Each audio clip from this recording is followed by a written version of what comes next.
ข่าวดีข่าวดีสำหรับคนที่ตัวใหญ่ตัวอ้วนเนาะคนที่ตัวอวบพ่อพี่น้องหรือว่าสาวหรือว่าเป็น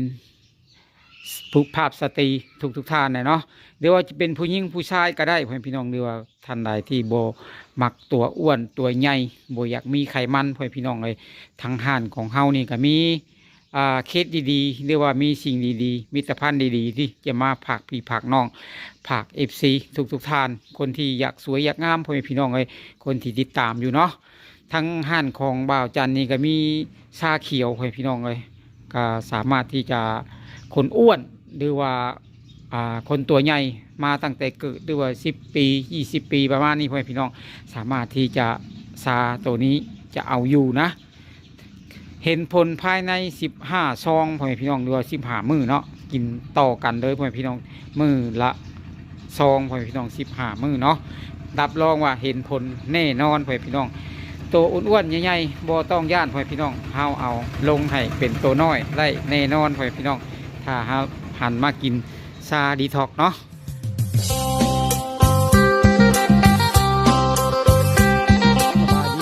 สบายดีและสวัสดีพ่อแม่พี่น้อง FC ที่น่าฮักน่าแพงกันเบิดสู่คู่สู่คนหรือว่าสิเป็น FC ทั้งฝั่งไทยฝั่งลาวต่างประเทศกันยินดีต้อนรับเข้าสู่ช่อง YouTube บ่าวบุญจันทร์ชาแนลอีกแล้วทุกคน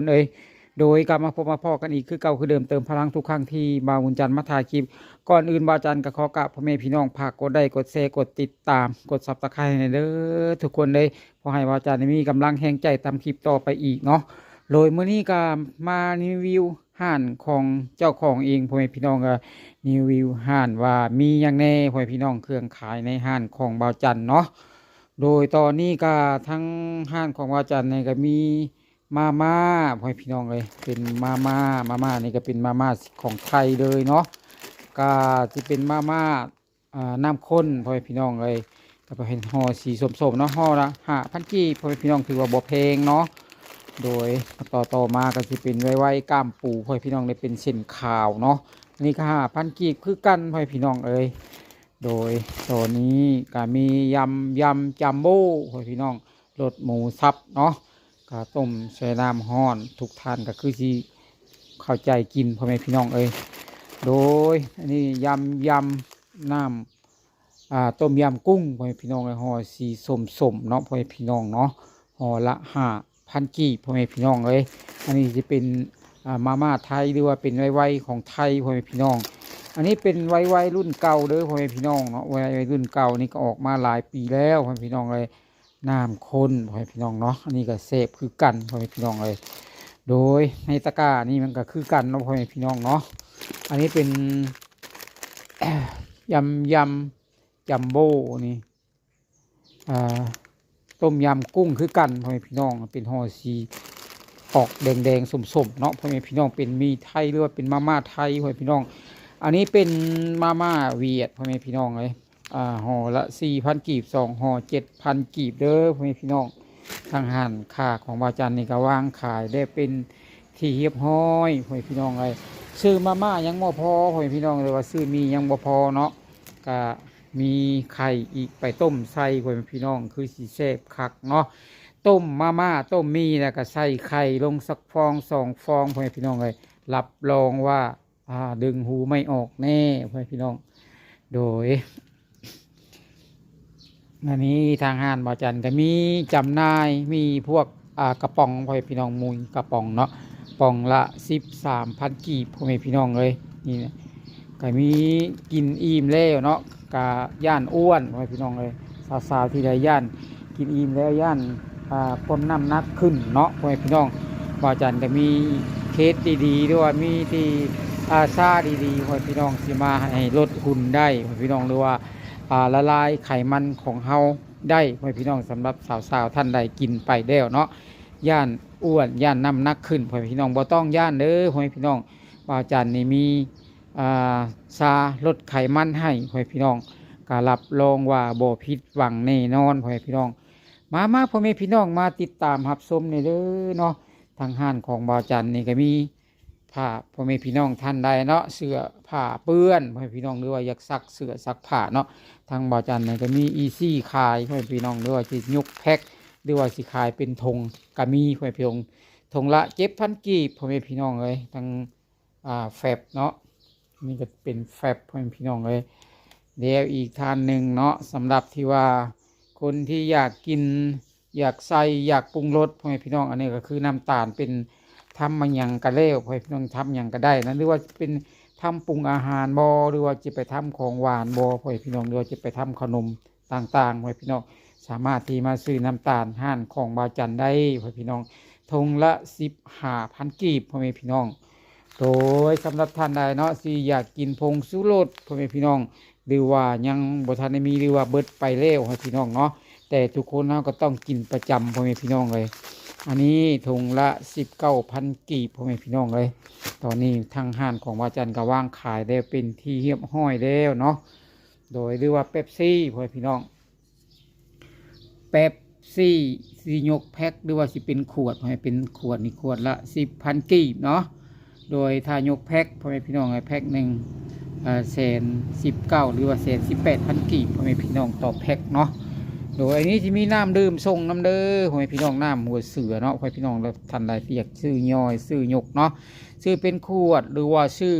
เป็นแพ็คพ่อแม่พี่น้องเลยก็สามารถที่จะมาอุดหนุนทางห้านของบาวจันได้พ่อแม่พี่น้องเลยตอนนี้ทั้งบาวจันกับขายมีเป๊ปซี่มีน้ำหัวเสือกลางหัวเสือใหญ่พ่อแม่พี่น้องหรือว่ามีน้ำเขียวใหญ่แฟนต้าเนาะหรือว่าจะเป็นสีแดงสีส้มสีเป๊ปซี่พ่อแม่พี่น้องมีเบิดเลยเนาะน้ำแพ็คน้อยก็มีเด้อพ่อแม่พี่น้องมี15,000กีบเนาะต่อแพ็คหนึ่งพ่อพี่น้องเนาะท่านใดอยากใส่บาตรใส่ทุกอย่างพ่อพี่น้องเลยใส่บาตรหรือว่าสีหยาดน้ำเนาะก็มาซื้อได้เด้อพ่อพี่น้องน้ำแพ็คน้อยเพื่อนของบาวจันนี่ก็มีได้ขายแล้วพ่อพี่น้อง15,000กีบต่อแพ็คพ่อพี่น้องเนาะโดยยาสระผมพ่อพี่น้องราคาเป็นซองละ1,000กีบพ่อพี่น้องขายยกซองขายยกเส้นเนาะแล้วก็เส้นละ12,000กีบพ่อพี่น้องเลยน้ำยาปรับผ้านุ่มพ่อพี่น้องซองละ2,000กีบเนาะต่อซองพ่อพี่น้องอันนี้เป็นยานวดพ่อพี่น้องสำหรับท่านใดเนาะหรือสระผมแล้วอยากนวดผมพ่อพี่น้องเลยก็สามารถที่จะซื้อไปนวดไปอันนั้นได้พ่อพี่น้องรับรองว่าผมนี่อ่อนนุ่มนวลแท้พ่อพี่น้องอันนี้เป็นของแท้เด้อพ่อพี่น้องเนาะซันซิลนวดผมของแท้พ่อพี่น้องตอนนี้เนาะถ้าท่านใดเนาะสาวๆท่านใดย่านอ้วนพ่อพี่น้องก็สิย่ำอีกทีนึงเนาะทางห้านของบาวจันนี่ก็มีชาเขียวพ่อพี่น้องชาดีท็อกเนาะเป็นซองสีเขียวหรือว่าเป็นกล่องสีเขียวพ่อพี่น้องก็สามารถที่จะเอาไปลดไขมันได้พ่อพี่น้องตอนนี้หลายคู่หลายคนสาวหลายคู่หลายคนพ่อพี่น้องก็รู้สึกว่าสิตัวผอมน้ำหนักลงพ่อพี่น้องพอได้กินชาของบาวจันนี้พ่อพี่น้องน้ำห้านเรานี่เนาะโดยอันนี้สิเป็นทางเศร้าเด้อพ่อพี่น้องทางเศร้าบาวจันก็ขายคือกันพ่อพี่น้องเลยขายอันนี้เป็นกาแฟทางเศร้าพ่อพี่น้องรักษาโรคที่เบาหวานความดันต่างทรงพ่อพี่น้องหรือว่าโรคเป็นวินเป็นเวียนพ่อพี่น้องก็สามารถที่จะรักษาหายขาดพ่อพี่น้องได้สายตาพาดตามัวพ่อพี่น้องขอโทษไปละลายเนาะก็สามารถที่จะเอาไปลืมหรือว่ารับประทานได้พ่อพี่น้องเนาะโดยอันนี้เป็นทางเศร้าให้พี่น้องเฮ็ดทางเศร้านี่สิอัดเป็นแคปซูลพ่อพี่น้องเลยในกล่องนี้มีอยู่30มิลมีอยู่3เพลงพ่อพี่น้องเพลงละ10มิลเนาะก็มี3เพลงแล้วก็เพลง30มิลพ่อพี่น้องเลยในราคา590 บาทพ่อพี่น้องต่อ1กล่องเนาะโดยถ้าพ่อพี่น้องท่านใดเนาะสนใจอยากจะเอาไปลองกินเบิ้งพ่อพี่น้องรักษาสายตาบ่ว่าที่เป็นวงเป็นเวียนพ่อพี่น้องหรือว่าเบาหวานขึ้นประมาณนี้พ่อพี่น้องขัดเข่าเจ็บข้อพ่อพี่น้องก็สามารถที่จะลดลงบรรเทาลงพ่อพี่น้องถ้าเขากินต่อเนื่องกันหลายๆสุดเนาะพี่น้องเนาะกะโรคพยาธิของเขานี่กะโมเน่อาจสิบวกกลับคืนมาอีกได้พ่อพี่น้องเลยเนาะโดยอันนี้ก็เป็นกาแฟสูตรอาหารพ่อพี่น้องเลยกาแฟพักเนาะก็สามารถที่จะเอาไปรับประทานหรือว่าเอาไปดื่มได้พี่น้องตอนเช้าเนาะเพราะว่านี่มันก็สำหรับที่คนสายตาฝ้าสายตามัวพี่น้องเลยมันก็สีคอยมันเทาหรือว่าสีจดจางลงไปได้พี่น้องเลย โดยทางห้านของบ่าวจันนี่ก็มีหลายอย่างอยู่เด้อพ่อแม่พี่น้องถ้าพ่อแม่พี่น้องท่านใดอยากจะมาช่วยอุดหนุนเนาะก็เข้ามาได้พ่อแม่พี่น้องเลยเพราะว่าห้านของเขาเปิดตั้งแต่6 โมงเช้าพ่อแม่พี่น้องหรือว่าฮอด6 โมงแดงพ่อแม่พี่น้องถ้าพ่อแม่พี่น้องท่านใดเนาะอยากจะมาซอยอุดหนุนพ่อแม่พี่น้องให้พวกเราอยู่กันได้พ่อแม่พี่น้องเลยก็มีวุ้นเส้นนำพ่อแม่พี่น้องถ้าใครอยากต้มใส่มีใส่ปลาหรือว่าคนคลำพ่อแม่พี่น้องเลยใส่มีใส่ปลาแกงใส่ไก่พ่อแม่พี่น้องก็สามารถที่จะแกงได้พ่อแม่พี่น้องมาซื้อได้เด้อทางห้านของบ่าวจันนี่มีจำหน่ายแล้วเป็นที่เรียบร้อยแล้วพ่อแม่พี่น้องเลยโดยแล้วก็อีกอย่างหนึ่งพ่อแม่พี่น้องเนาะก็ยังมาทันได้จำหน่ายพ่อแม่พี่น้องก็คือน้ำมันรถจักรพ่อแม่พี่น้องกวดใหญ่หัวเสือนี่เนาะพ่อแม่พี่น้องเขาใส่เกือบเต็มพอได้พ่อแม่พี่น้องกวดหนึ่งเนาะก็35,000 กีบพ่อแม่พี่น้องถ้าซื้อตามปั๊มน้ำมันนี่ก็30พ่อแม่พี่น้องเขาเอากำไรแค่5,000 กีบพ่อแม่พี่น้องต่อกวดหนึ่งเนาะโดยก็อยากให้พ่อแม่พี่น้องทั้งหมู่บ้านเนาะหรือว่าใส่ก็ได้แต่พ่อแม่พี่น้องอยากให้มาอุดหนุนทางห้านของบ่าวจันในเด้อพ่อแม่พี่น้องเลยตอนนี้บ่าวจันก็กำลังขายกำลังสิราบลื่นอยู่พ่อแม่พี่น้องอยากให้คนเข้ามาได้หลายอีกพ่อแม่พี่น้องน้ำมันกวดหัวเสือน้อยหัวเสือกลางพ่อแม่พี่น้อง20,000 กีบเด้อพ่อแม่พี่น้องน้ำมันรถจักรหรือว่าจะเป็นน้ำมันรถเครื่องพ่อแม่พี่น้องเพราะว่าเฮาเอามาขายพ่อแม่พี่น้องเลยได้กำไรบ่ดวงบ่หลายพ่อแม่พี่น้องแต่ว่ากระยามันดอกเนาะโอเคพ่อแม่พี่น้องอันนี้ทั้งหน้าห้านของบ่าวจันเด้อพ่อแม่พี่น้องห้านของบ่าวจันนี่ก็เข้มทางพ่อแม่พี่น้องเลยก็มีตู้เย็นพ่อแม่พี่น้องตู้เย็นนี่ก็หน่วย5 คิวพ่อแม่พี่น้องแล้วก็มีตู้แช่เนาะแช่นี่สามารถที่จะแช่ได้หลายอย่างพ่อแม่พี่น้องหรือว่าสิเป็นน้ำแข็งหรือว่าสิเป็นดีโลหรือว่าสิเป็นไอติมหรือเป็นกระแลมพ่อแม่พี่น้องเด้อเพราะว่าในตู้ดีมีหลายอย่างพ่อแม่พี่น้องถ้าพ่อแม่พี่น้องท่านใดสนใจก็ลองมาเปิดมาหาเบิ่งพ่อแม่พี่น้องเนาะในตู้ของบ่าวจันนี่ก็มีแต่แนวเย็นๆทั้งนั้นพ่อแม่พี่น้องถ้าพ่อแม่พี่น้องท่านใดสนใจเนาะอยากจะมาอุดหนุนหรือว่าอยากจะมาซอยบ่าวจันพ่อแม่พี่น้องหรือว่ามาซอยอุดหนุนบ่าวจันเนาะก็มาได้เด้อพ่อแม่พี่น้องเลยก็ยินดีที่จะเป็นสะพานยินดีต้อนรับเด้อพ่อแม่พี่น้องเนาะโดยตอนนี้ก็มีทั้งพอยคัดหม้อพ่อแม่พี่น้องหรือว่าไผอยากได้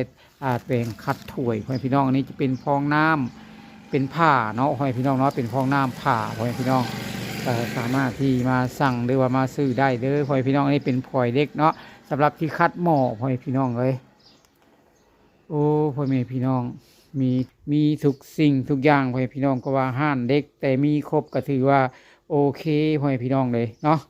โดยจังใดก็ขอบคุณทาง FC ที่คอยติดตามชมส่องบ่าวจันมาตลอดเด้อพ่อแม่พี่น้องเลยก็สำหรับคลิปนี้บ่าวจันกับโมมี่ยังได้เนาะก็ขออวยไส้ให้พรก็ขอให้อยู่ดีมีแห้งความเจ็บอย่าสุดได้ความไข่อย่าสิมีเนาะก็คิดเงินก็ขอให้ได้เป็นกองคิดทองให้ได้เป็นกอบเนาะหน้าที่การงานของ FC ของเฮาก็ขอให้ราบรื่นดุงเรืองจะเดิ